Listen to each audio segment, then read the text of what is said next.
이번에 그 여운형 기념사업회에 부탁받은 주제가 목회자로서의 여운형이에요. 몽양 여운형 하면은 그 정치가잖아요. 독립운동가, 민족운동가, 또 언론인, 조선중앙일보 창간해서 언론 활동도 했고, 뭐 교육자, 뭐 정말 다양한 팔색조 같은 캐릭터, 체육인, 우리나라 뭐 체육협회 뭐 이런 거 만드신 분이고, 해방 직후에는 건준. 건국준비위원회 만들어서 해방 직후에는 건국운동 구심점 역할. 아무튼 뭐 우리나라 근현대사에서 아주 중요한 현장에는 다 약간 포레스트 검프처럼 다 계셨던 분인데, 근데 이분이 목회자 전도사였다라는 사실을 아는 사람들 많지는 않습니다. 목사는 아니잖아요. 목사 안수 받기 직전까지 갔었죠. 그래서 그 여운형 기념사업회와 몽양 기념관에서 이번에 여운형과 기독교라는 주제로 이제 심포지움을 개최하면서 저에게 목회자 여운형의 캐릭터를 좀 깊이 있게 좀 봐줬으면 좋겠다. 뭐 그렇게 주문을 했어요. 그래서 저도 좀 처음에는 흥미도 있어서 야 이거 연구가 별로 안 됐으면은 한번 해보면 좋겠다 했는데 아우 이제 뚜껑 열어보니까 너무 힘들더라고. 왜냐면 사료도 별로 없고 연구도 별로 안 돼 있고 선행 연구도 없고 이러니까 아무튼 맨땅에 헤딩하는 방식으로 했습니다. 그래서 제목은 여운형의 개신교 교육 활동과 종교적 정체성 뭐 좀 그럴싸하게 제목은 적었고요. 그의 선교와 교회 활동을 중심으로라는 부제로 준비를 했습니다. 이 사진을 보시면은 저 오른쪽 상단에 있는 사진은 여운형 선생의 20대 중반 이제 막 그 전도사 사역을 시작할 때쯤으로 추정이 되는 평양 신학교 다니고 뭐 그럴 때 같기도 해요. 아무튼 20대 중후반의 모습입니다. 그리고 이제 저 아래쪽에 있는 사진은 이제 해방 직후에 노년의 모습. 굉장히 좀 약간 인상이 다르죠? 많이 달라요. 좀 저 20대, 30대 때 모습이 약간 샤프한 느낌이 좀 있고 저돌적이고 약간 혈기왕성한 느낌이 좀 있고 노년기에는 굉장히 완숙한 느낌 뭐 이렇게. 그러니까 보니까 좋게 말씀하셔서 그렇지 조금 못됐게 생기셨다. 그랬는데 이제 나이가 드시고 난 다음에 좀 온화하게 바뀐 게 아닌가 요런 느낌입니다 저는. 몽양 선생 고향이 양평이거든요. 그 양평의 부잣집 도련님이었어요. 그래서 사실 성격은 양평 사람들이 되게 그 남한강이 흐르잖아요. 물도 많고 농사도 잘 되고 지금도 아주 전형적인 농촌 지역이죠. 그래서 그 되게 양평 사람들이 예로부터 성품이 넉넉하고 온화했다 그러더라고요. 저는 동의가 잘 안 되는데. 아니 김건희 집안이 다 양평이잖아. 뭔 얘기하는 거예요? 우리 그 저 감리교회 민족운동을 이끌었던 전덕기 목사님도 양평 출신입니다. 양평 뭐, 고속도로. 네. 이제 몽양 선생의 그 목회자적인 캐릭터를 또 엿볼 수 있는 글 하나를 발견했어요. 강원영 목사가 쓴 회고록에 보니까 이런 말을 하더라고요. 지금도 나는 송창근 목사를 생각하면 몽양 여운형이 함께 떠오른다. 해방 이후 기독 교계와 정치계 그리고 우리 현대사의 위대하다는 인물들을 거의 다 만나봤지만 정치계에서는 여운형, 교계에서는 송창근 목사만큼 나를 아쉽게 만든 인물이 없다. 한창 일하실 나이에 잡혀가고 암살당한 두 분의 삶이 내게는 너무나 아쉽다. 이 송창근 목사는 납북이 되셨고요. 여운형 선생은 이제 해방공간의 해화동 로터리에서 이제 암살을 당하셨죠. 두 사람의 공통점은 여기서 재밌어요. 기가 막힐 정도의 미남자라는 것도 있지만 두 사람 다 휴머니스트. 잠깐만 미남자라는 게 어디서 나오는 얘기? 그 당시에 기준이 있겠죠. 예. 두 사람 다 휴머니스트. 예. 그 다음에 그들은 인간에 대한 깊은 애정을 가진 인도주의자였다. 또 자유분방한 사람이라는 점도 공통점으로 들 수 있다. 어떤 틀 속에 매여 살 수 없는 사람이 송창근 목사이고 여운형이었다.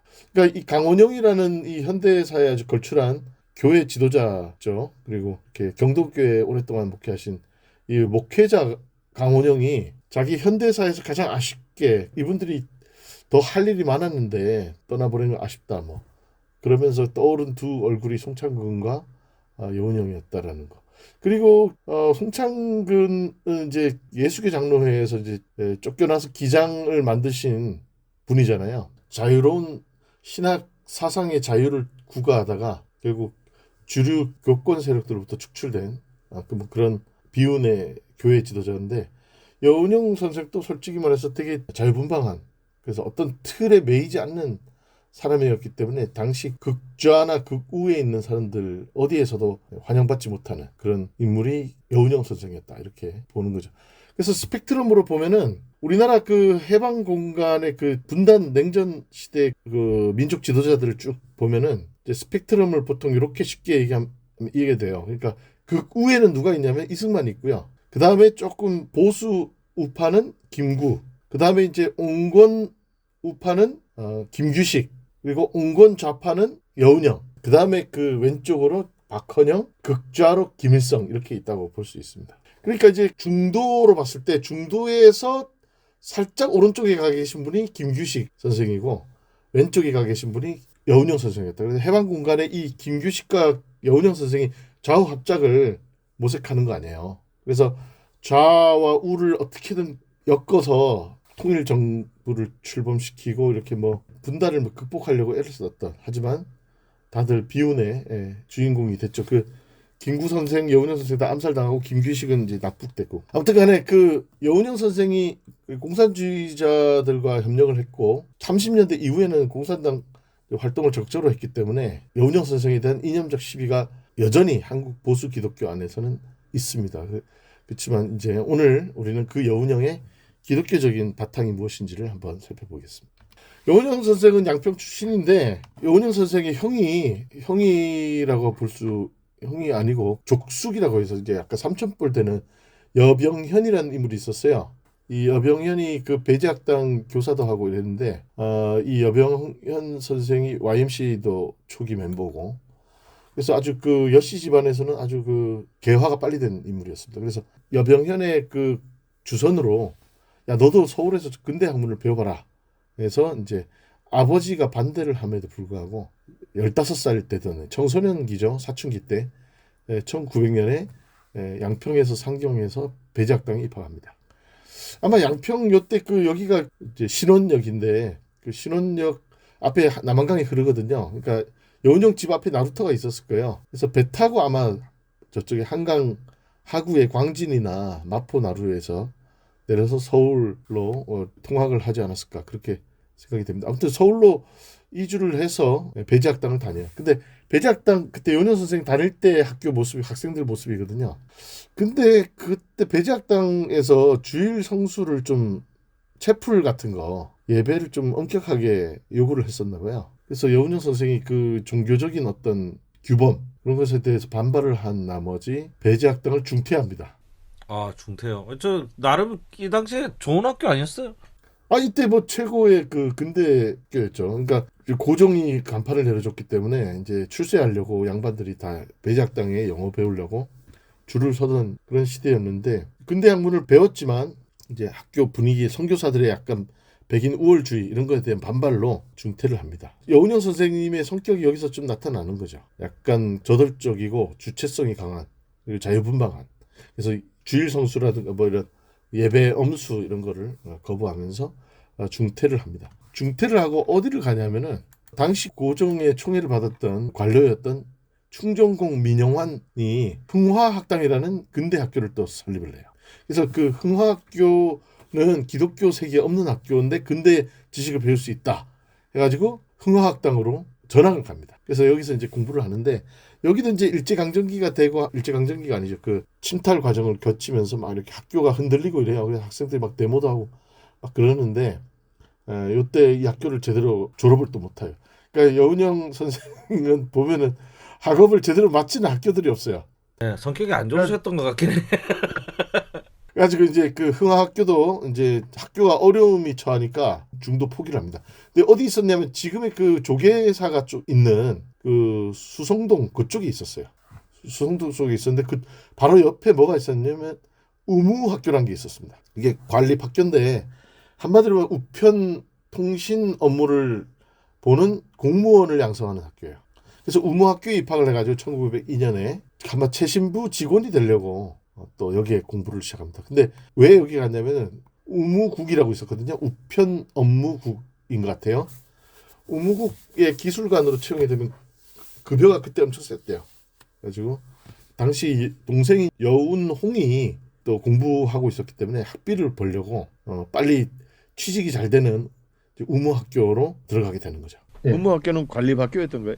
관리학교였어요. 그러니까 공무원 양성 학교죠. 요즘 우리로 치면 뭐 세무대학 같은 느낌이죠. 아니 뭐 최신대학 뭐 이런 거 아니에요? 뭐 최신대학 같은 거지. 세무청에서 세운 대학이 이제 세무대학이잖아요. 그럼 그 세무대학 나오면은 세무서 직원으로 이렇게 바로바로 채용되는 것처럼 이제 그랬는데 일제가 이 우편 업무를 침탈을 해가지고 국가적인 그 주체성이 이제 훼손이 되니까 우무학교 학생들이 또 데모를 합니다. 그래서 또 학교를 때려쳐요. 그러니까 배제학당, 흥화학교, 우무학교 이렇게 다니는데 다 제대로 못 다니고 그만둡니다. 그러니까 아마 되게 질풍노도의 그 혼란기를 겪었던 것 같아요.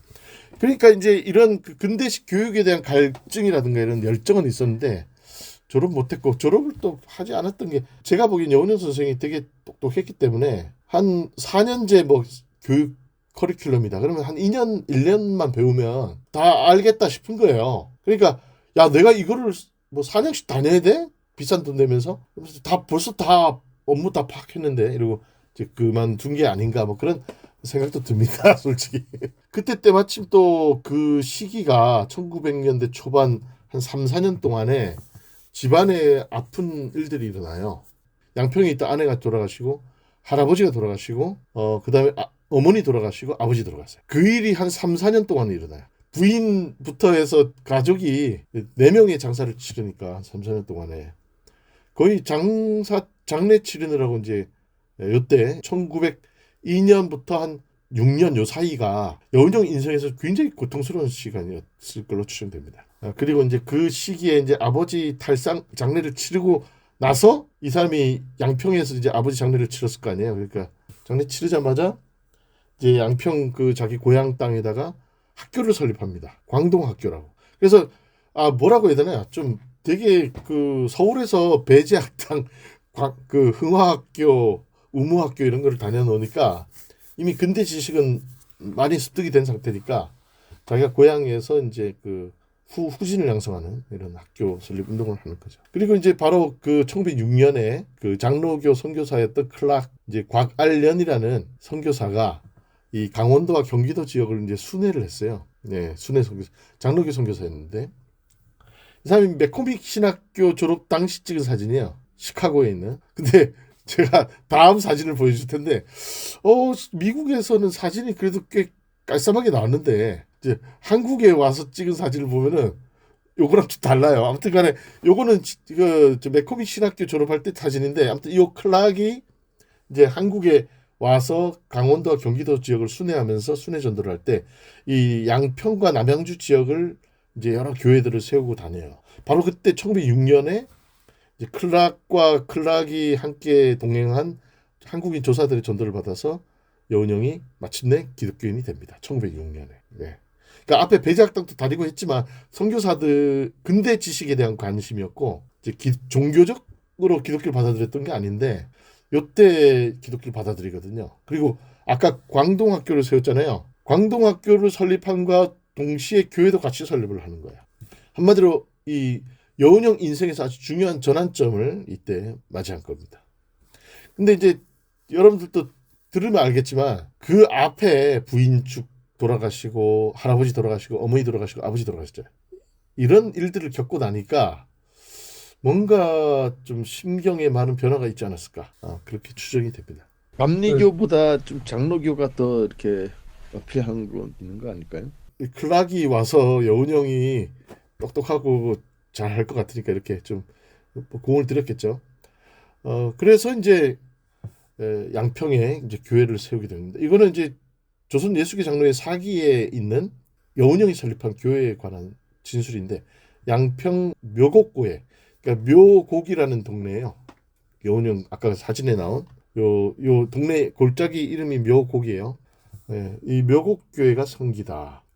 여러 사람들에게 복음을 전하고 상신리 교인 차상진 전도사거든요. 이 사람이 여운형을 전도를 많이 했어요. 차상진, 배웅길, 전도인 이기남, 이춘경 등과 협력하여 여운형가에 전도한 결과 여씨의 문중이 상계 기도 서로 간에 아름아름 전도하여 새로운 진리에 기이하다. 상계 기도하니 교회 설립되어 예배당을 건축하고 학교를 설립 병력 전도하니 교회가 점진하더라. 이게 그 조선 예수계 장로의 사기에 나오는 진술입니다. 이걸 보면은 여운형 이름이 나와요. 이렇게. 그러니까 아마도 여운형이 이 묘곡의 여씨 집안들이 집단적으로 개종하고 교회가 설립되는 데 있어서 여운형이 중요한 구심점이 됐다고 판단됐기 때문에 이렇게 쓴 것으로 보입니다. 아니 근데 이렇게- 여운형 네. 선생이 그 학교를 중간에 다 관뒀잖아요. 네. 하다가 다 알았다. 이거 목회도 전도사 하다가 이제 다 알았다고 목사 받기 전에 관둔 게 아닌가? 아, 이 사람 왜 이렇게 또 스포일러를 자꾸 하려고 그래? 그 얘기 하려고 그랬어요. 아니, 그 뒤에 가면 결론이 나옵니다. 오케이, 그러니까- 오케이, 오케이. 여운형이라는 사람은 어떤 틀에 속박돼서 안주하는 거를 별로 좋아하지 않는 캐릭터인 것 같아요. 아까 그 처음에 제가 강원영 목사 그 여운형에 대한 평가를 읽어드린 게 많은 여운형의 성정을 아니 어떻게 보면 인내심이 없다라고 봐도 되는 거 아니에요? 근데 아니요, 계속 업그레이드 되는 거죠. 네, 사람이. 아까 관련 얘기 선교사 얘기를 했지만은 앞에 보니까 상심리에 이제 차상진 배운길 그리고 이기남 이춘경 등이 엄청 협력하여 전도했다고 나오니까 이 주변 동네가 이미 기독교 복음을 받아들이는 사람들 여운형 집안을 엄청 애를 썼네 보니까 이게 네. 이게 주목할 대목이고 이 사람들이 또 어떤 사람들인지도 좀 봐야 될 것 같아. 예, 차상진하고 다 전도사가 돼요, 나중에. 배운길 다 전도사입니다. 그래서 아무튼 뭐, 그 여운형 집안이 집단 개종을 했고, 이러고 나서 이제 서울로 이렇게 클락이 목회하고 있던 승동교회에도 출석을 하기 시작하거든요. 그러면서 교회에서 이제 깨달은 바가 있어서 돌아와가지고, 이 집이 양평의 부잣집이었어요. 그 집에 노비들이 많았는데, 이제 노비들을 다 불러 모아놓고 노비 문서를 불태웁니다. 그리고 이렇게 이런 말을 남기죠. 오직 인간은 낳을 때부터 평등이니 주종지인은 어제까지의 풍습이요 오늘부터는 그런 국악을 탈피하고 제각기 알맞는 직업을 찾아가라. 이렇게 집안 문중 어른들의 반대와 그 비난을 무릅쓰고 노비들을 다 면천방면합니다. 그래서 이게 보니까 승동교회가 그 무어 선교사가 노비문서 철폐를 주도했던 선교사가 승동교회 있잖아요. 그거하고도 관계가 깊은 것 같고. 예, 맞아요. 또- 그 클락이 승동교회 부목이었어요. 그리고 이 장로교이기 때문에 칼빈주의라는 게 직업 소명설이라는 걸 강조를 많이 해. 지금 딱 보니까 이게 제각기 알맞은 직업을 찾아가 이건 완전히 칼빈주의네. 여운형이 이렇게 기독교에 귀한 이후부터는 굉장히 이런 적극적인 행동의 변화가 나타난다. 근데 그 참고로 예를 들면 이제 그 전에 여운형 집안이 양반 집안인데 할아버지가 동학에 엄청 심취했었어요. 그래가지고 동학의 인내천 사상이나 뭐 시천주 뭐 이런 사상이 이렇게 이미 오리엔테이션이 돼 있었어요. 그래가지고 그 하늘님을 우리 안에 모신다 뭐 이런 개념을 이제 이미 가지고 있었고 그것을 기독교적으로 이제 받아들였다 이렇게 볼 수 있을 것 같습니다. 그래서 여운형이 이제 개종을 한 과정을 제가 쭉 여러 연구들을 살펴보니까 여운형이 1906년이면은 한일 병합이 이루어지기 직전이잖아요. 을사늑약 체결된 이후고, 그러니까 국권이 빼앗기던 시기예요. 그러니까 이제 굉장히 양평 지역에서도 의병이 일어나던 시기고, 그래서 이제 국권 피탈기에 국난 극복의 이데올로기로서 기독교를 받아들였다. 저는 이제 요게 당대 양반 사대부였다가 기독교인이 되는 다수의 케이스가 이 이데올로기적인 측면이 있습니다. 두 번째로 이제 아까 말씀드린 가족과의 사별과 상실 경험의 반복을 통해 그 천국과 어떤 내세에 대한 관심이 또 생기지 않았을까? 또 그것도 이제 추측이 되고요. 그러니까 우리 발굴의 고독이 논천을 했거든요 이날.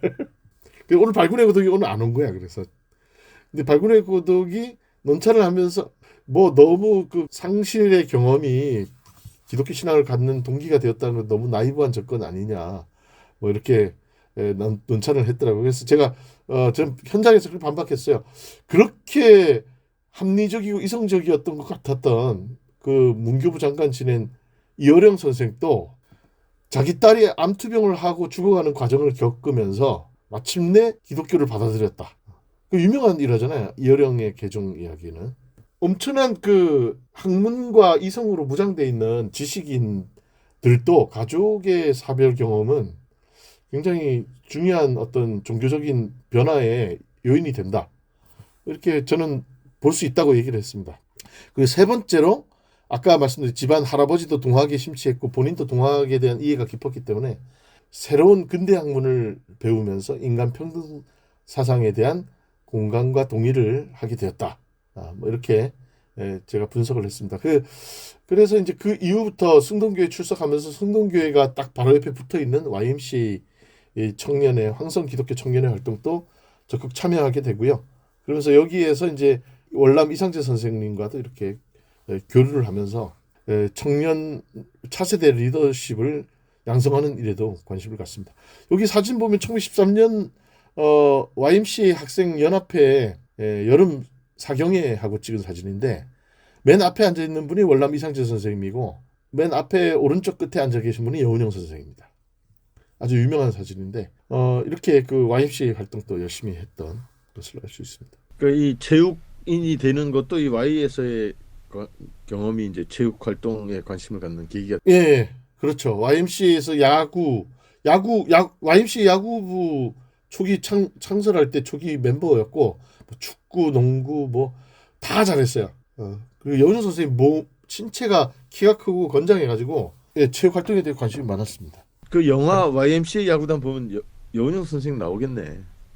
거기 보면은 저 홍반장 그 주인공 누구예요? 돌아가신 배우 김주혁 배우 같은 분이 주인공으로 나오거든요. 야구 팀 주장으로 나오는데 약간 여운형 선생님하고도 이미지가 오버랩 됩니다. 근데 이제 YMCA 야구단 영화에서는 그 김주혁이 일본 유학파로 나오긴 합니다. 근데 여운형은 이제 일본 유학파는 아니었고 이렇게 기독교에 입문을 했다. 그래서 이제 여운형이 기독교에 입문한 이후로 이제 자기 고향에 교회도 세우고 전도자의 길로 가기로 결단을 하고 1907년부터 이제 승동교회를 출석하기 시작해요. 그때 이제 승동교회가 이제 무어 선교사가 지금의 을지로 롯데백화점 있는 그쪽에 위치하고 있던 곤단골이라는 곳에 있었던 곤단골 교회가 이제 백정들이 많이 나오기 시작하면서 백정교회가 되고 막 교회가 파동이 있으면서 이제 재정원으로 들어갔다가 교회가 이제 다시 차세대 부지를 물색해서 지금의 인사동에 있는 탁골공원 옆으로 이전을 하게 되죠. 1904년에 이전을 하게 되는데 그 인사동으로 이전한 직후에 이제 클락이라는 이 선교사가 부목사로 무어 선교사를 돕기 위해서 들어오게 되고요.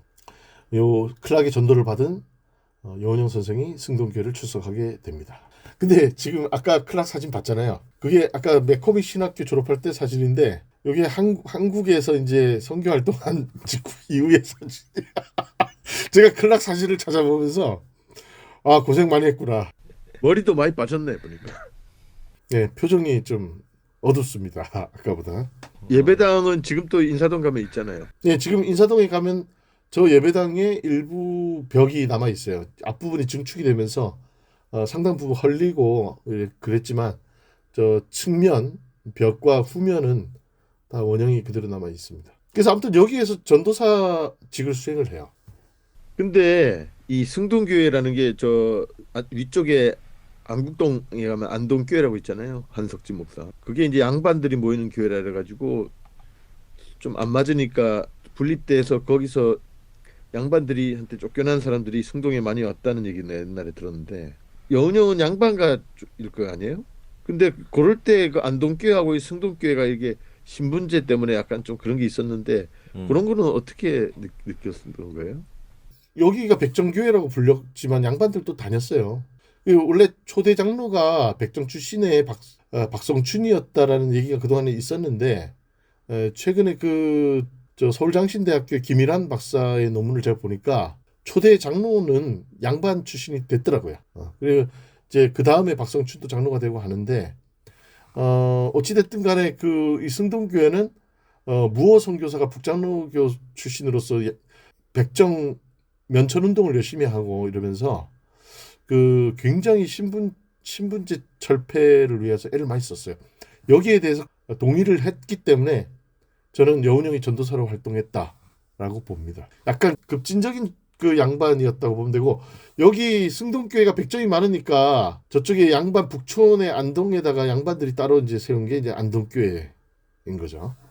근데 이제 뒤에 얘기하겠지만은 1907년 대붕을 겪으면서 승동교회에서 북촌 지역의 양반 지역을 전도운동을 펼치거든요. 그때도 저는 분명히 이 여운형 전도사로서의 그 임기와 그때 전도운동 시기가 겹치기 때문에 저는 여운형이 북촌 지역 전도운동을 주도했다. 그렇게 저는 봅니다. 이번 발표에서 그것도 강조했어요? 예, 그 얘기도 했어요. 근데 그거는 지금까지 홍두깨 박사 처음 주장했을 거 아니에요? 뭐, 예, 그 얘기는 있는 사실은 다 알려진 사실인데 제가 처음 그렇게 둘을 끼워 맞춘 거지. 예. 끼워 그렇죠. 맞췄다뇨. 네. 인고의 노력 끝에 이제 찾아낸 거지. 그렇지. 예. 근데 거기서 다들 그거를 좀 그 학자들이 다들 인정하는 분위기였어요? 거기에 대해서 뭐 다들 이의는 없었어요. 예. 왜냐하면 북촌 지역의 양반 지역을 승동교회가 전도운동을 펼치면 양반 출신 전도사가 가서 해야지 말이 잘 통할 거 아니에요. 예. 저는 그렇게 봤고요. 어찌됐든 간에 요거는 여운형이 전도사로 재직하던 당시에 건축된 승동교회 예배당이기 때문에 그전에는 한옥 예배당이었는데 이제 처음으로 이제 서양식 예배당이 지어졌고 이때가 여운형 전도사가 심우할 당시의 교회 모습이다. 이렇게 말씀드릴 수 있겠습니다. 그리고 이 클락이라는 이 선교사가 여운형과 아주 이렇게 궁합을 이렇게 손발을 잘 맞추면서 되게 그 호흡을 그러니까 되게 서로 간의 신뢰가 깊었던 그런 선교사였다라고 보입니다.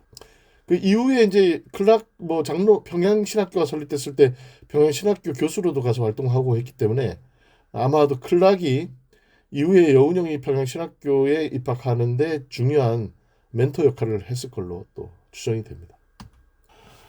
이때 여운형이 이제 승동교회 전도사로 갔을 때 중요한 교회적인 변화가 뭐냐면은 이 승동교회 안에 1905년에 클락이 부임하고 나서 승동기독서학교라는 학교를 설립합니다. 그리고 여운형이 전도사를 시작하던 그 해 1907년엔 승동기독여자서학교가 또 설립이 돼요. 그래서 교회 안에 소학교가 초등학교가 설립이 된 거죠. 이때 1900년대 1910년을 전후한 이 시기는 한국 교회 안에 이제 그 초등교육 운동이 아주 적극적으로 활발하게 펼쳐지던 때였고 여운형은 이 승동교회가 설립한 소학교의 모든 교육 과정을 아마 지켜봤을 거고 혹은 관여했을 걸로 추정이 됩니다.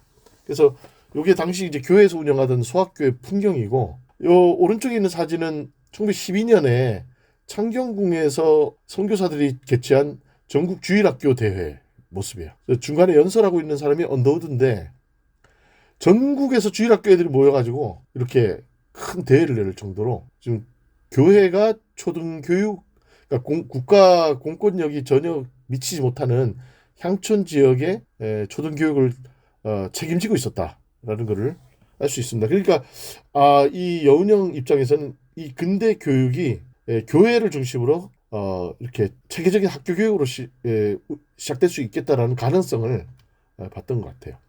그래서 이 여운형이 전도사로 심우하던 당시의 그 기사를 제가 찾아봤는데 만국학생 기도 이래 서울 시내에 있는 수많은 소학교 학생들이 릴레이로 기도회를 합니다. 연합기도회를. 근데 여기 보면은 이제 승동 기독 소학교 학생들도 이 릴레이 기도회에 참여한 것을 확인할 수 있고요. YMCA에서 개최했어요. 그리고 이제 12년에는 서울 시내 장로회와 남북 감리회 남녀 소학교 연합 대운동회가 열려요. 가지고 되게 학교가 서울 시내도 많았더라고요. 근데 이제 감리교 교회가 세운 학교들도 많고, 근데 여기에도 보면은 승동 기독 소학교와 성동 기독 여소학교 학생들도 이때 연합 운동회에 참여를 합니다. 운동회를 주도했다는 것은 체육 활동에 아주 관심이 많았던 여운형이 분명히 이 운동회에 관여를 했을 거고, 장충단에서 이제 있었네요. 그리고 이때 장로교와 감리교 교회들이 같이 연합으로 하거든요. 그러니까 여운형은 이때부터 이미 장감을 초월한 에큐메니칼 연합 선교 활동이 아주 익숙해 있던, 그래서 교파를 초월한 에큐메니즘을 이때부터 배양했다, 이렇게.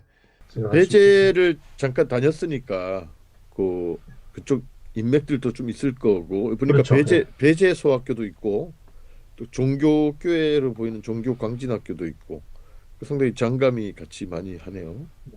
공목학교는 뭐 상동교회고 의법학교는 서강 교회예요. 지금 서강감리교회. 뭐 아무튼간에 이때 이렇게 교회들이 다양한 서울 시내 학교들이 또 연합 활동을 펼치는데 제가 이 이름이 주목이 됐어요. 승동교회가 승동기독소학교잖아요. 근데 여운형이 나중에 중국으로 이제 유학을 가거든요. 그래서 상해 한인교회가 있는데 그 학교 상해 한인교회 안에다가 이제 상하이로 이제 한국인 교민들이 막 밀려 들어오니까 한국인 자녀들이 같이 딸려서 많이 오는 거야. 그래서 그 이제 생계에 바쁜 부모들이 애들을 내팽개쳐 놓고 있으니 이 상해 한인교회 안에 이제 한인 초등학교가 설립이 되거든요. 근데 여운형이 이때 상해 한인교회 전도사를 맡았는데 여운형이 설립한 이 학교 이름이 뭐냐면 상해 기독소학교예요. 상해 한인 기독소학교. 그러니까 여운형에게 있어서는 이 승동교회에서의 경험이 굉장히 중요한 그 교회에서의 교육 기능을 어떻게 실시하는 거에 대한 오리엔테이션이 승동교회에서부터 됐다. 저는 그렇게 보는 거죠. 왜냐하면 이 기독소학교라는 이름을 쓰는 게 승동교회밖에 없었거든요. 이것도 이번에 발표된 내용인 거 아니에요? 이것도 뭐 소개를 하긴 했습니다. 근데 이제 네.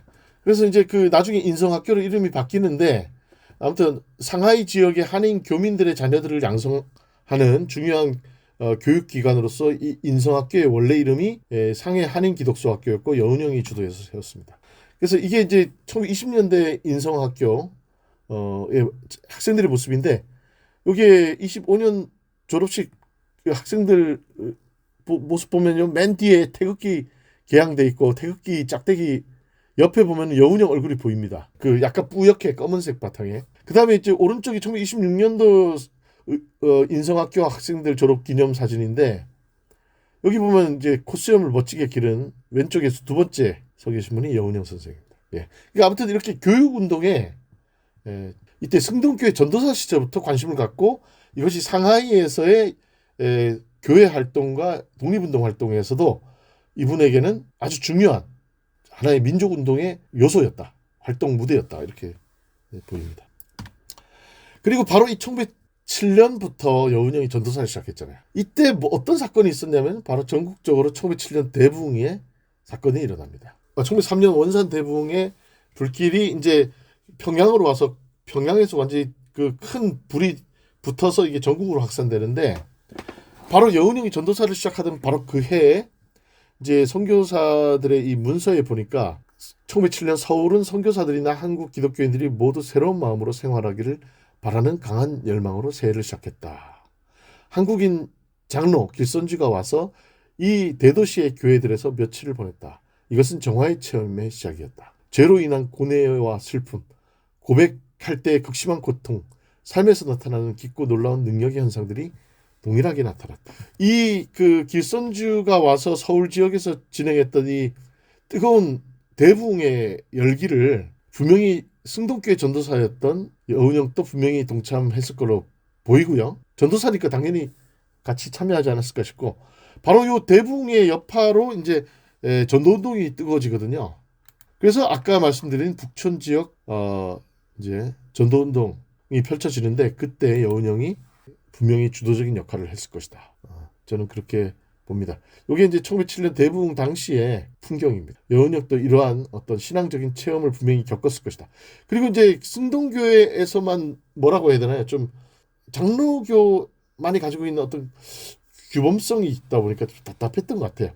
그래서 여운형이 어디에 주로 가서 활동을 하냐면 상동교회를 방문합니다.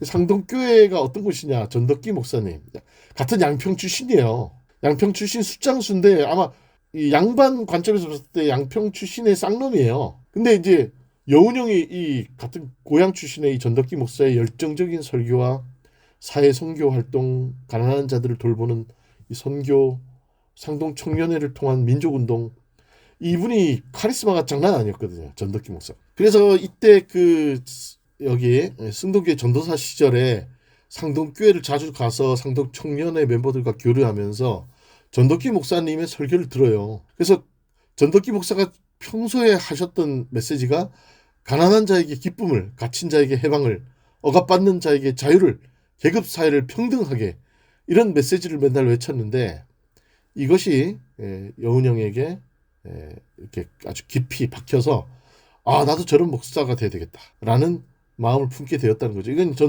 전덕 그 여운형에 대한 그 회고록이나 그 어떤 그 저 전기를 보면은요, 요 전덕기가 중요한 롤모델이 되었다라는 진술들이 확인됩니다.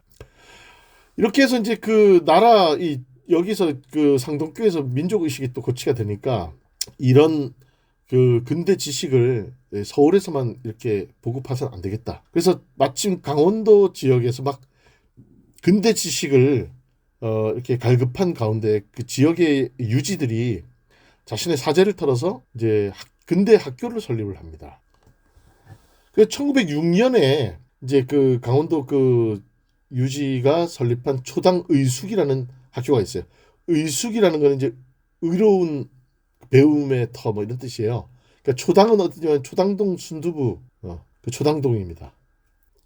그래가지고 초당의숙이 이제 1906년에 설립이 됐고 좋은 선생님을 서울에서 모셔오려고 하는데 강원도까지 잘 안 내려오죠. 그러니까 좀 우리 강원도의 우리 그 미래의 그 차세대 지도자들을 위해서 와서 영어도 가르치고 근대 지식을 좀 가르쳐 달라.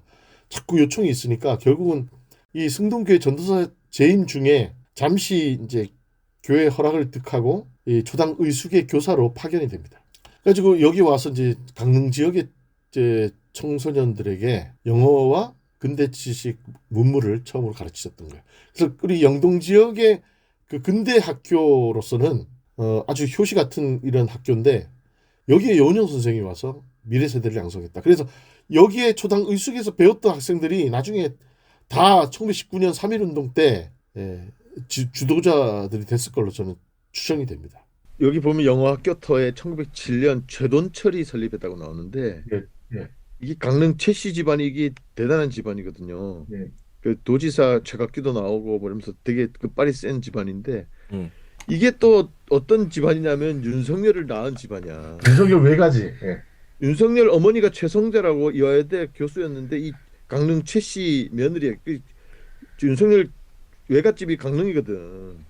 그래가지고 권성동이하고 뭐 다 그 아 갑자기 왜 투삼점으로? 아니 그러니까 너무 신기한 거야 이게. 음. 강릉 최씨 어머니 밑에 태어난 윤석열이하고 네. 저기 양평 고향을 둔 저 최은순이하고 다 양평 아니야. 저 김건희 그 거기 또 이렇게 해가지고 지금 나라가 난리가 났는데 또 양평 출신 최재형 목사가 디올백으로 또 나라를 구했잖아. 이 참 역사가 너무 신기하네.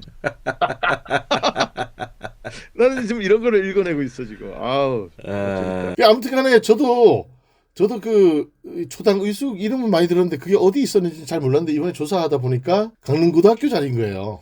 그래서 제가 예전부터 강릉고등학교 좀 재수없어 했는데 그래도 이제는 자리만 거기야. 그 옛날 자리 강릉 초등학교 선생 키우는 강릉 사범학교 자리야. 네 아무튼간에 강릉고등학교 안에 그 부지 안에 초당 의숙이 있었대요. 그래서 지금도 가면은 이렇게 비석이 있고 또 저쪽에 그 임당동 쪽에 우리가 너무나도 잘 아는 드라마도 많이 찍는 선교장이라고 있어요. 선교장. 조선 후기 그 효종의 그 자손이 강릉에 낙향해 가지고 이제 왕족 집안이 이제 살았던 강릉의 사대부 집이에요. 여기서 드라마를 많이 찍죠.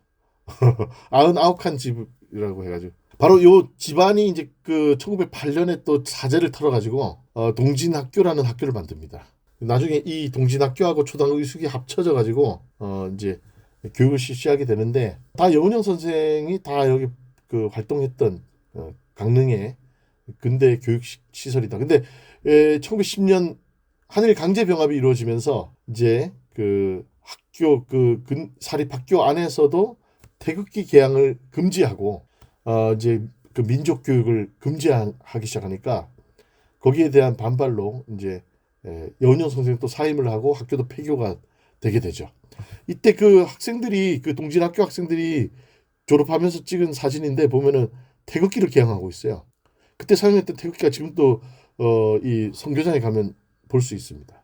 그러니까 굉장히 그 여운형 선생이 내려와 가지고 이 동진학교와 초당의숙의 학생들을 통해서 민족의식을 고취하고 이런 근대 교육의 효시를 강릉 지역에서 이루었다는 것도 우리가 주목할 만한 일입니다. 근데 결국은 한일 강제 병합이 이루어지고 학교가 이제 없어지고 이제 사표를 냈기 때문에 여운형 선생은 다시금 시리에 빠져서 회고록에 보니까 금강산을 순례하고 서울로 올라왔다 그러더라고요.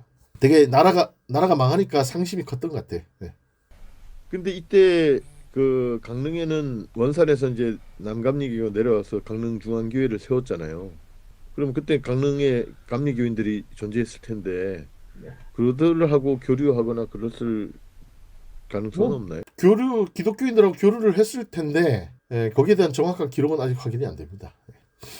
어찌됐든 간에 이번에 그 여운형 연구를 하면서 이제 강릉에 한번 다음에 가게 되면은 다시금 동진학교와 초당의 수국 자리를 한번 가봐야겠다는 생각도 들더라고요. 예. 아무튼 여운형 선생이 이렇게 영동 지역의 중요한 근대 교육에 씨앗을 뿌렸다.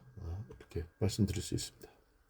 그러고 나서 이제 이분은 여운형 선생은 서울에 들어가서 승동교회 그 전도사를 또 열심히 하다가 이제 전덕기 목사님을 만나고 이제 나도 이제 목사가 돼야 되겠다 결단을 합니다.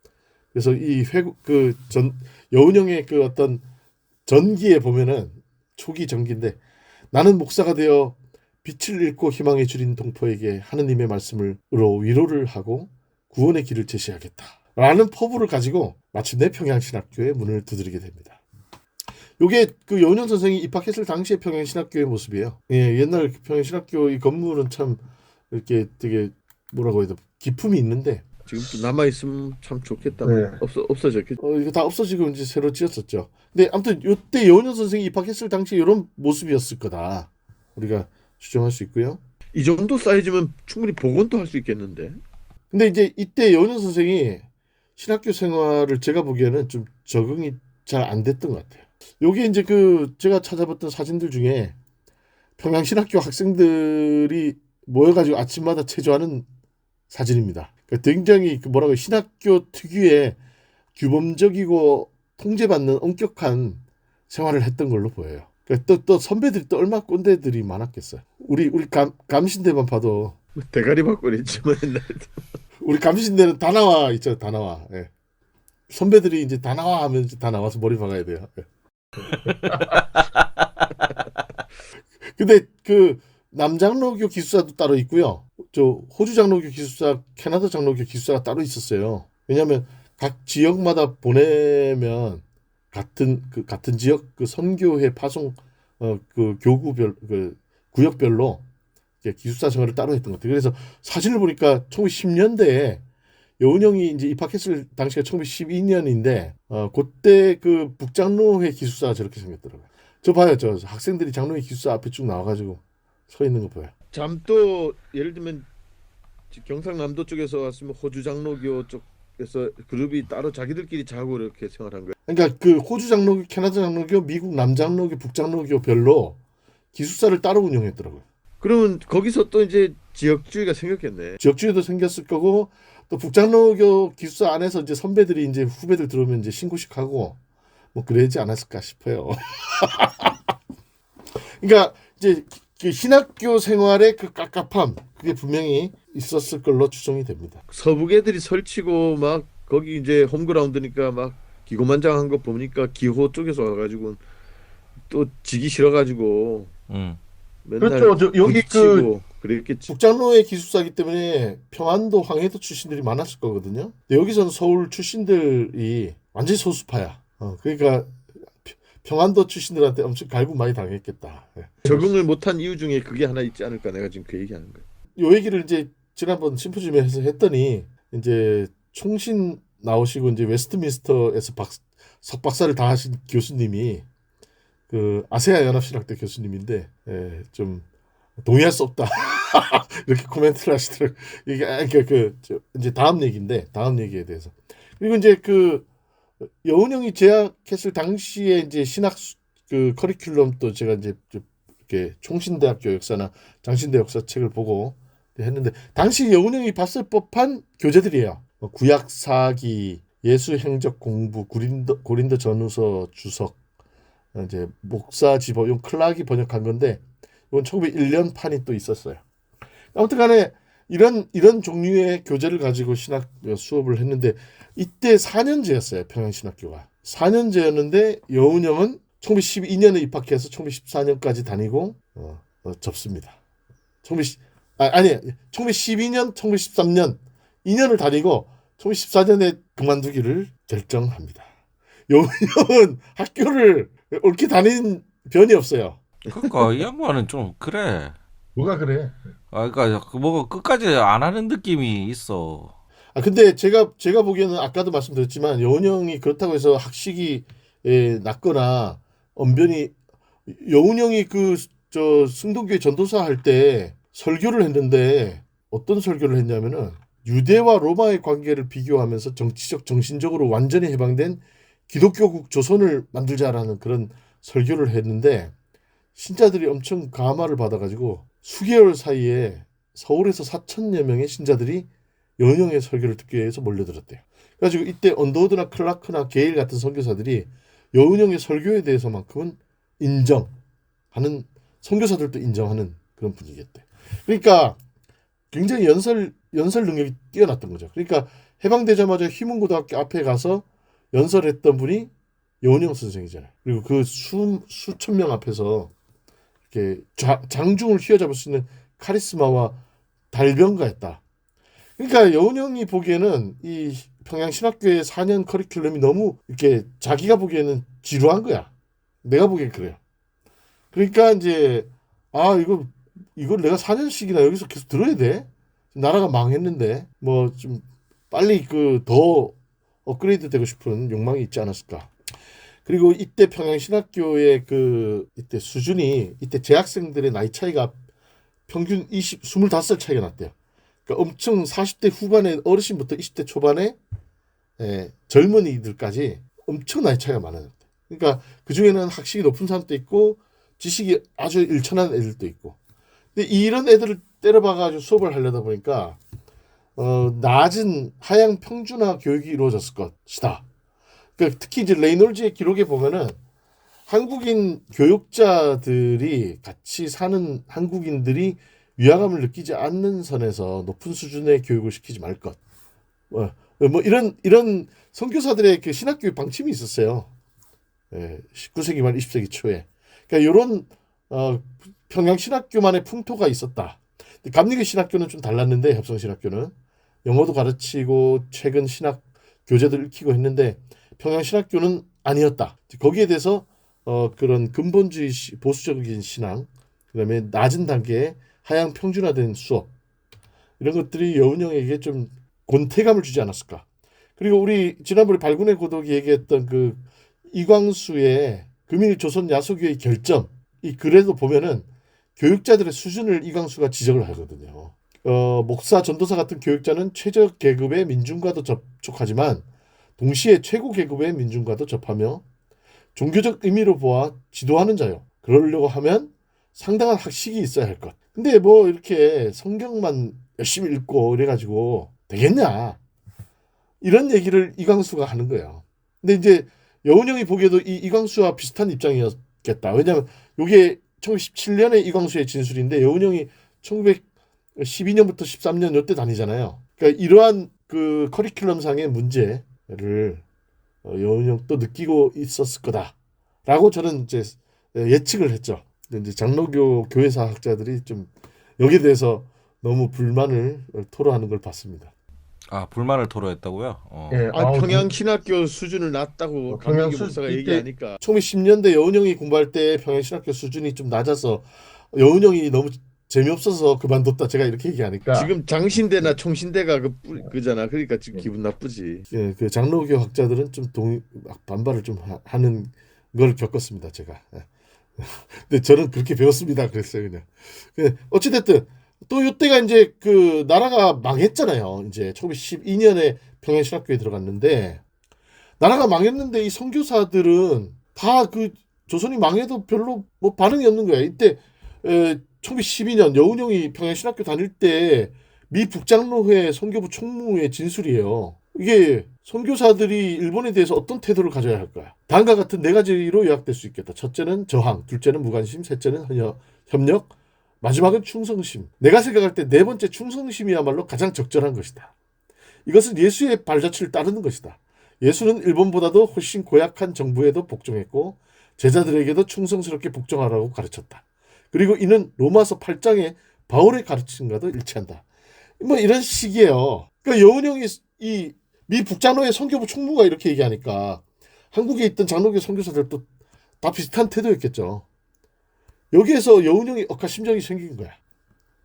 물론 그 여운형의 또 중요한 멘토 역할을 했던 언더우드 같은 경우도 이제 한일 강점이 되기 직전에 YMCA를 방문했을 때 YMCA 회원들 앞에서 연설을 한 거를 통감부 스파이가 이거를 베껴 적어가지고 통감부에 제출한 보고서에 언더우드 연설이 나오거든요. 요거를 홍익표 박사가 석사 논문에서 통감부 문서에서 처음으로 발견해서 번역해서 자기 논문에 실었습니다. 제가 음. 최초 발견 홍익표가 최초의 발견자인데 지금 제군들이 내가 가르친 도를 믿고 있는 상태가 옛날보다 배가 되어 소위 확고부발의 정신을 갖고 신앙을 키워나가면 그 결과는 언젠가 반드시 큰 결과를 얻어낼 것이며 의심할 여지가 없다. 그러기에 바라는 것은 재근이 1층 용기를 떨쳐 우리 교회를 성대케 하여 내가 믿고 사랑하는 이곳 한국이 순연한 순수하고 자연스러운 독립국이라는 것을 늘 유의하고 한시도 망각하지 않기 바란다. 이게 언더우드의 1909년 연설입니다.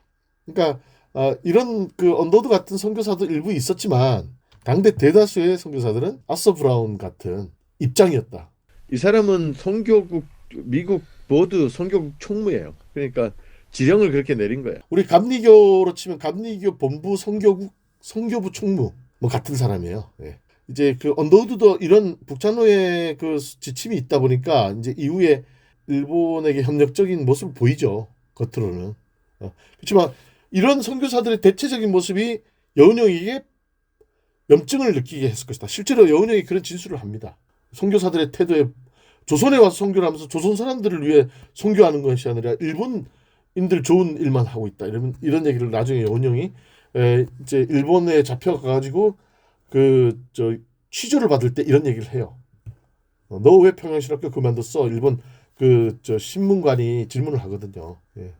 그래서 여러 가지 이제 사례를 분석해 봤을 때 여운형이 평양신학교를 왜 그만뒀을까? 이제 그걸 보면은 첫 번째로 평양신학교의 근본주의적이고 보수적인 학풍과 낮은 학문 수준. 이거 장신대랑 총신대 교수들이 이거 경기 내지 이렇게. 아니 그 역사적 사실이니까 옛날에 있었던. 그러니까 근데 두 번째로 선교사들의 기계적 정교 분리론과 친일 행보, 백인 우월적 태도에 대한 염증. 이거 여운형의 그 1920년대 일제에 잡혀가지고 취조받은 그 문서에 보면 다 나와요. 세 번째로 한국 개신교계의 민족운동 구심점으로서의 기능 상실에 대한 실망. 이제 국내에서 교회를 가지고 뭘 해가지고 안 되겠다. 현실론. 그래서 국내에서는 안 되고 해외로 나가서 뭔가 승부를 다시 걸어야겠다. 라는 이런 여러 가지 이 세 가지 이유 때문에 제가 보기에는 중국으로 가겠습니다. 그래서 평양신학교 2년 다니고 또 중퇴. 여운형은 학교를 제대로 다닌 곳이 없어요. 그래서 아무튼 이때 여운형이 다녔던 이 학교를 야멸차게 손절치고 여운형이 중국 유학기를 갑니다. 근데 이제 그때 여운형 할아버지가 여운형을 별명을 지어준데 뭐 천리 뭐라고 지어주고 동생 여운홍은 말리 뭐라고 지어주거든요. 너는 천리를 가는 거고 너는 동생은 말리를 가라 이렇게 뭐 해가지고 호를 지어줘요 할아버지가. 그러니까 여운형이 나는 호가 천리만 가면 되니까 중국으로 갈 테니 너 동생 여운홍은 말리를 가라 해가지고 미국으로 유학을 보내요. 그래서 여운홍은 미국으로 가고 여운형은 중국으로 갑니다. 진짜로. 네. 형제가 되게 재밌어요. 근데 이제 그 당시 조선 이제 일제 강점기이기 때문에 조선인들의 그 이동권에 대한 제한이 아주 엄격했습니다.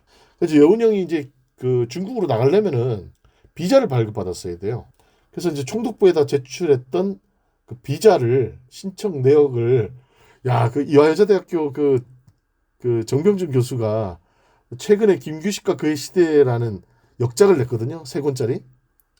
김규식과 그의 시대에 보면 여운형이 계속 나와요. 왜냐면 김규식을 파리 강화회의에 보내는 일을 여운형이 뒤에서 다 서포트를 하거든요.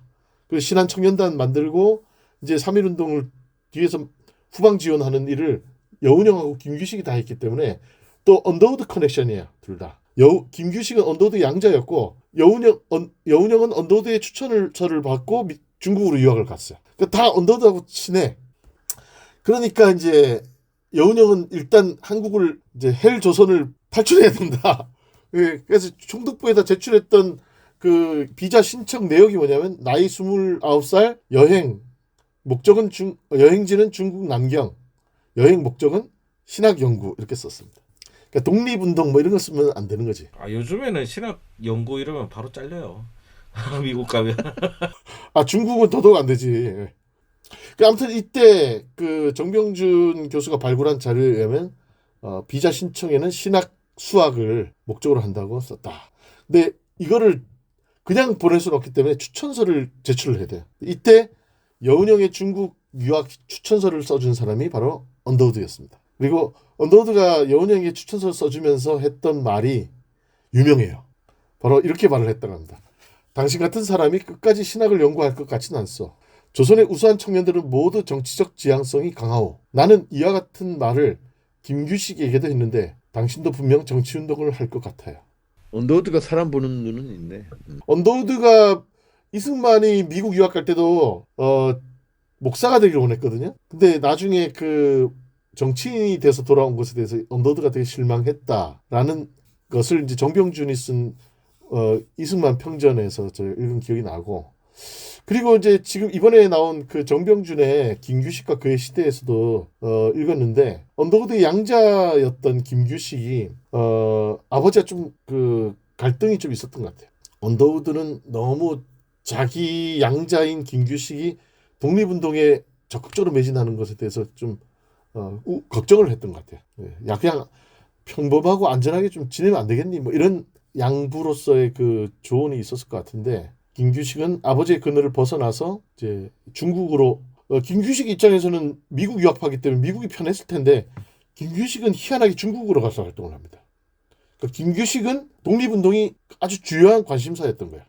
그래서 이제 여운형과 중국에서 호흡을 맞추면서 많은 일을 벌이는데 언더우드는 이렇게 자기가 믿었던 이승만, 여운형, 김규식이 다 독립운동하러 떠나가는 것에 대해서 일말에 좀 아쉬움이 있었던 것 같아요. 그래서 여운형에게 추천서를 써주면서도 나 네 진짜 가서 신학 공부할 거야? 아니지? 뭐 이런 얘기를 했다. 그래서 여운형은 언더우드 추천서를 받고 1914년 드디어 중국으로 유학을 야, 떠납니다. 언더우드가 죽기 직전이네. 자, 오늘은 여기까지입니다. 예. 어떻게 그 여운형의 그 어떻게 초기 풍운하의 청년 시절을 이렇게 기독교 교회사적인 관점에서 쭉 토파보고 있는데 여운형이 어떻게 보이시나요? 예. 아니 되게 난놈이란다. 난 사람이라는 거는 느껴지는 바가 있사오나 글쎄 저는 그래도 좀 전반적으로 그 끝을 안 보는 게 습관화되지 않았나 이런 생각을 좀 하게 됩니다. 약간 그래. 약간 우리 저기 코알라님 어떠셨어요? 뭐 감리교 신학대학교랑 대학원은 어쩔 수 없이 음, 졸업을 해야 이제 목사 안수를 받으니까 음, 갔던 것 같은데 이제 다른 공부할 때는 음, 공부하다 보면은 뭐 끝까지 해야 되나 그럴 때가 있어요. 음. 아마 그런 게 천재들이 하는 재수 없음. 예. 재수 없으면 아니고 아마 음. 좀 다른데 목적이 많으니까 지금 이제 예. 신학교 이제 가기 전에는 좀 뭔가 그래도 음. 뭔가 신학 공부를 하고 교회에서 목사로서 뭘 음, 해야겠다라고 생각하셨겠지만 막상 또 공부해 보니까 음, 아닌가 보다 이렇게 하고 이제 내가 진짜로 해야 되는 게 뭔지를 좀 음. 생각하신 게 아닐까. 그래서 이제 음. 충분히 이해가 되고 만약에 평양신학교가 이제 그런 분위기였고 뭐 그런 이제 좀 학문적인 풍토였다면 더더욱 그러시지 않았을까라는 생각이 듭니다. 그래요. 아이고. 근데 어, 지금 우리 코알라님도 그렇고 이 여운형도 그렇고 다 천재형 인물들이 그런 유사한 특징을 천재는 보여요. 천재지 나 할 말은 없다네요. 그 저기 가가와도의 목사도 예. 메이지 학원에 보냈더니 메이지 장로교학교 강의는 다 선생들이 내가 아는 얘기 한다 이거야. 왜냐면 거기 메이지 학원 도서관에 있는 책을 다 읽었다는 전설이 있어요. 음, 그러니까 설마 모든 걸 다 거기 그러니까 근데 그걸 또 이제 남장로교 북장로교가 가서 선교사들이 싸움이 나는 바람에 남장로교 선교사들이 고배신학교란 걸 따로 만들어 나가거든요. 이제 동경에서. 그러니까 나는 남장로교 선교사님들 저 마이어스나 이런 사람들 은혜 입었으니까 나는 따라가야지 하고는 또 그것도 중퇴를 해 매장. 고배신학교 갔다가 또 이제 프린스턴 유학 갔어도 또 원래는 박사과정까지 하려다가 아유 이거 뭐 다 해서 뭐 하나. 나는 그 일본에 가서 농민들 민중을 위해서 일해야지 하고 미국에서의 그 뉴욕 그 비누 공장 노동자들이 스트라이키 하는 거 보고 파업하는 거 보고 쇼크를 받아가지고 그냥 다 때려치고 와서 생활협동조합 운동 시작하거든요. 가가와도 천재들이 다 그래. 왜냐하면 자기가 너무 아마 여운 형이도 평양신학교나 이런 데 다 가가지고 배제학단에 도서관에 책을 다 자기가 읽었을 거야. 그리고는 체화하고 수업 시간에 그냥 자기보다 잘 알지도 못하는 선생들이 권위주의만 있고 그러니까 짜증나가지고 하고 그런 것들을 반복하지 않았나 하는 캐릭터를 느끼고 그 가가와하고도 유사하고 우리 코알라님하고도 유사한 느낌을 좀 받는. 저는 아닙니다. 아, 코알라도 뭐 천재지. 지금 전 우주적 지금 기후 그거를 지금 유연자적 사명을 감당하고 있잖아요. 가가와 도요코와 나는 유사한 지금 삶의 궤적을 밟고 있다고 보는데 그래요. 다 비슷한 것 같아. 콜라니 밥 한번 사시면 될 것 같고. 근데 여운형 선생은 그러면은 그 아내랑 사별하시고 따로 뭐 이렇게 재혼하시거나 그러진 않았나요? 재혼을 했던 걸 같아요. 아, 그래요. 네. 아, 여자 많았을 것 같은데 내가 보기에 저때 분들은 장난 아니야. 아니 그 아까 그 강원영의 관점에서 미남이다. 그러니까. 그리고 몸이 체력이 엄청 좋아서 체육 활동을 엄청 많이 했기 때문에 굉장히 그 남성적 매력이 높았던 분으로 보입니다. 네. 내가 보기에는 그것도 좀 연구 여자분들이 엄청 좋아했을 것 같아요. 네. 자, 저희는 한 발 빠지도록 하겠습니다. 아니 뭐 인기가 많았다고 얘기는 할 수 있죠. 네. 알겠습니다. 약간 우리 저기 홍 과장님 약간 비꼬르 느낌이라. 오케이. 자, 뭐 요렇게 봤고요. 이제 다음 주에 더 이제 나머지 얘기 들을 텐데 그 얘기 하고 이제 또 나머지 얘기 했으면 좋겠고요. 우리 홍 과장님 다음 주까지는 오세요. 나 또 오라고? 예, 오는데 그것 좀 조사해 오세요. 저기 뭐야 중국이랑 일본이랑 전쟁 나는지 안 나는지 좀 확실하게 좀 몰라, 부탁드리겠습니다. 요즘 그 업데이트가 안 돼가지고 취재를 해오시라고요. 국내 정치용으로 근데 저 주변에서 볼 때는 당장이라도 지금 전쟁 나게 생겼는데. 에이 새가슴이라 못해요. 지금 국내 보수 세력 결집하려고 지금 불장난하는 건데 다카이치도 그 약간 김건희과야. 양평 출신 김건희 막 지르는 거야. 지금 통일 대통령 되겠다고. 저 양반 양평이 이제 고소당하겠다. 예. 자, 양평이. 자, 다카이치는 자기 그릇도 안 되는 게 자기가 최초의 여성 총리가 되고 나니까 취해가지고. 그 다음 주에 얘기해 달라고요. 다음 주에 불안하게 지금 또. 근데 막상 전쟁 난다 그러면 또 꼬랑지 내릴 것 같았는데. 그렇죠. 자, 어쨌든 다음 주에 해주시고 제가 오늘 좀 바쁩니다. 이제 나가야 돼가지고 이제 새벽에 나가야 돼서 여기서 정리를 좀 하는 걸로 할 수 있도록 하겠습니다. 오늘 내용은 재밌었어요? 재미는 있었는데 이게. 네. 그런 거 있지 않습니까? 이제 뭐 뭔가를 하는데 정말 잘하는 사람이 하면은 멋있어 보이는 거고 그러니까 이제 이런 거죠. 부자가 그 경차 타면은 역시 다르다. 겸손하다. 뭐 이러는데 가난한 사람이 경차 타면은 차는 타고 싶어서 저 새끼가 뭐 이런 식으로 표현하듯이 이게 부자 가난한 걸 가리는 게 아니라 저는 뭐라 그래야 될까요? 좀 머리 좋고 똑똑한 사람이 하다가 관두고 그러면서 자기 하고 싶은 거 하니까 야 멋있다 이러고 있는데 우리가 그랬어 봐. 너는 끈기가 너는 새끼야 부모님 등골 빼먹고 학교를 도대체 몇 번을 가는 거야. 끝까지 하는 게 하나도 없다고. 그럴 거 아니야. 그래서 서럽다 이런 것도 좀 느껴지는 그런 게. 그러니까 그 양평에 꽤 가산이 많아가지고 그렇게 공부하고 막 다녀도 힘든 건 없는 형 종들이 경- 많이 부렸다니까. 경제적으로 넉넉했던 그러니까요. 좀 그러니까 얄밉기도 살았지. 하고 그랬습니다. 일단 다음 주까지 얘기 다 들어보고 판단을 하도록 하겠습니다. 한국 기독교사 톱파보기 구독과 좋아요. 부탁드립니다. We are